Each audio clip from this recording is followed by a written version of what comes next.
की हे आता फक्त सुरुवात आहे. भारतीय जनता पक्षाच्या परिवारामध्ये मोठ्या प्रमाणामध्ये ताकदीचे लोक प्रवेश करतायत आणि येणाऱ्या कालावधीमध्ये भारतीय जनता पक्ष हा कोकणातच नाही पण महाराष्ट्राचा एक नंबरचा पक्ष आजही आहे, उद्याही राहील आणि ती जागा भक्कम करण्याचं काम आमच्यासारख्या भारतीय जनता पक्षाचे कार्यकर्ते ह्याच माध्यमातून पुढे घेऊन जातील. आमच्या कोकणामध्ये पण रत्नागिरी असो, सिंधुदुर्ग असो, 100% भाजपच्या दिशेने आम्ही सगळेजण चाललेलो आहे. शेवटी लोकांना विश्वास आहे की आज महाराष्ट्राचे मुख्यमंत्री आदरणीय देवेंद्र फडणवीस साहेब हे भारतीय जनता पक्षाचे नेते आहेत. देशाचे पंतप्रधान आदरणीय नरेंद्र मोदी साहेब हे भारतीय जनता पक्षाचे नेते आहेत. म्हणून भारतीय जनता पक्ष हाच ताकदीचा पक्ष आहे आणि त्या दिशेने त्याचमुळे आज काय एक गट आहे किंवा तुम्ही बचत गट म्हणा, काही म्हणा, त्याच्यात आता काही कार्यकर्त्यांना भविष्य घडवण्यासारखं काहीच राहिलं नाही. सगळाच अंधार आहे आणि अंधार असलेल्या घरामध्ये कोण राहू पाहतं. कारण का आज सगळीच सत्ता केंद्र अगर भारतीय जनता पक्षाकडे आणि महायुतीकडे असतील आणि मुख्यमंत्री आणि प्रधानमंत्रीच अगर भारतीय जनता पक्षाचे असतील तर पहिलं प्राधान्य हे भारतीय जनता पक्षालाच आहे. आणि नुसतं सिंधुदुर्ग नाही, आता सावंतवाडी मतदारसंघातले मोठ्या प्रमाणामध्ये लोक वेटिंगमध्ये आहेत, राजापूरच्या आहेत, रत्नागिरीचे आहेत, थेट चिपळूणपर्यंत असंख्य लोकांचे फोन येत आहेत. आता टप्प्याटप्प्याने हे सगळेच प्रवेश तुम्हाला होत असताना दिसतील. सर, एकीकडे कोकणात ठाकरे गटाला गळती लागताना पाहायला मिळतात. माजी आमदार असतील किंवा मोठे नेते जे आहेत ते भाजप किंवा शिंदे सेनेत येताना पाहायला मिळतात. यात वेळी भास्कर जाधवांनी एक स्टेटस ठेवलं आहे, जिद्दी किंवा धाडसी मोरक्या असेल तर जनावरच काय तर माणसं सुद्धा नीट चालतील. मोरक्या कोणाला उद्देशून केलं? उद्धव ठाकरेची लायकी ही आता सगळेच त्याच्या सहकार्यांना कळत आहे की ह्याला ज्या माणसाला स्वतःचा सक्का भाऊ सांभाळता आला नाही, स्वतःचं घर सांभाळता आलं नाही, तो पक्ष काय सांभाळणार? 2.5 वर्षाच्या महाराष्ट्राच्या त्याच्या मुख्यमंत्रीच्या कालावधीमध्ये महाराष्ट्राची जेवढी अधोगती झाली ते कधीच झालेली नव्हती.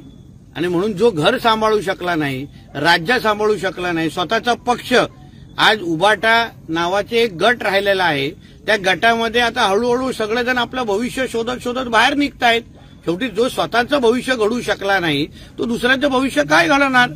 म्हणून हळूहळू आता तुम्हाला सगळ्याच बाजूनी आता भारतीय जनता पक्ष आणि महायुतीमध्ये प्रवेश होत असताना दिसतील. आता फक्त तारखा ठरवायच्या आहेत.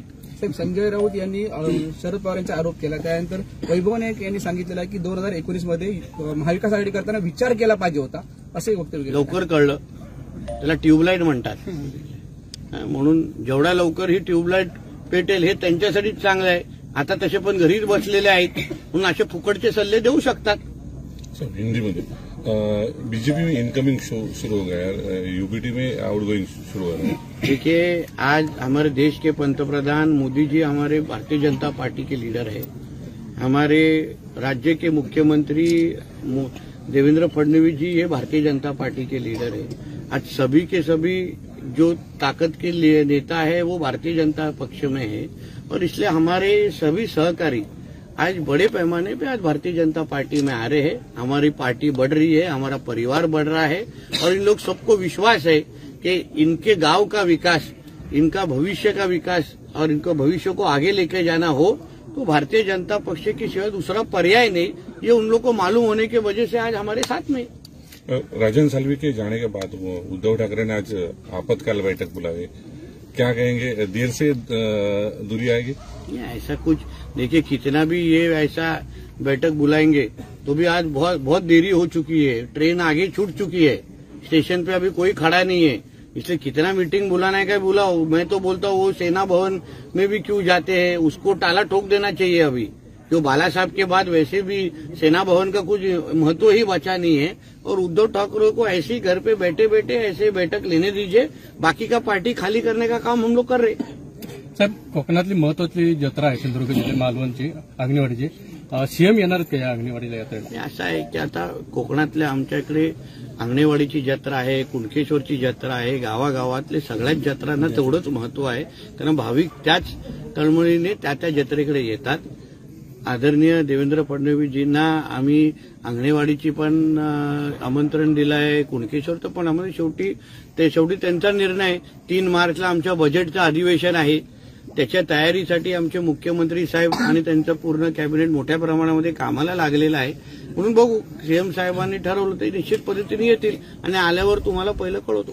मुंबईमध्ये हिंदी शाळेंचा टक्का वाढलाय, मराठी शाळेंचा टक्का कमी झालाय, काय सांगाल? ही माहिती माझ्याकडे ना, माहिती घेऊन बोलू शकतो. उद्या आप्पासाहेब गोपटींचा जन्मशताब्दी दिवस आहे, याला कोण कोण कार्यक्रमाला उपस्थित? आता नितीन गडकरीजी तर आम्हाला त्याचं कन्फर्मेशन आलेलं आहे की ते सकाळी 11 वाजता चिपी विमानतळाला येत आहेत. अन्य नेते मंडळी पण जे स्वर्गीय आप्पासाहेब गोपटेंच्या बरोबर ज्यांनी काम केलेलं आहे ते जास्तीत जास्त नेते मंडळी येऊन त्या कार्यक्रमाची शोभा वाढवतील.